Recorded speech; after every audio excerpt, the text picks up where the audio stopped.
ప్రభుత్వాలు మారుతున్నాయి, పాలకులు మారుతున్నారు. కానీ గంట్లకుంట రోడ్డు పరిస్థితి మాత్రం మారడం లేదు. గత 3 ఏళ్లుగా బిల్లుల బకాయిలు రాక బీటీ రోడ్డు పనులు అర్ధాంతరంగా నిలిచిపోయాయి. పనులు పూర్తయిన చోటు కూడా పరిస్థితి దారుణంగా ఉండడంతో వాహనదారులు ప్రాణాలు అరచేతిలో పెట్టుకుని ప్రయాణిస్తున్నారు. అధికారుల నిర్లక్ష్యం, కాంట్రాక్టర్ల మొండితనం వెరసి సామాన్యుడికి శాపంగా మారింది. ఎంతకాలం ఈ అవస్థలు? ఇంకెంతమంది ప్రమాదాలు గురి కావాలని స్థానిక ప్రజలు నిలదీస్తున్నారు. ప్రభుత్వం వెంటనే స్పందించి బకాయిలు విడుదల చేసి రోడ్డు పనులను పూర్తి చేయాలని డిమాండ్ చేస్తున్నారు.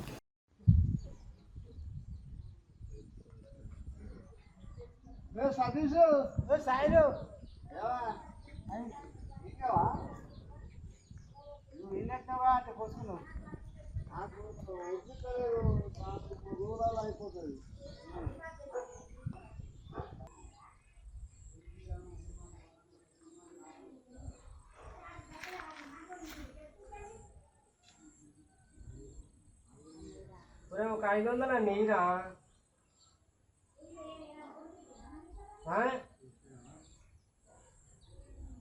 అయిపోలేవా?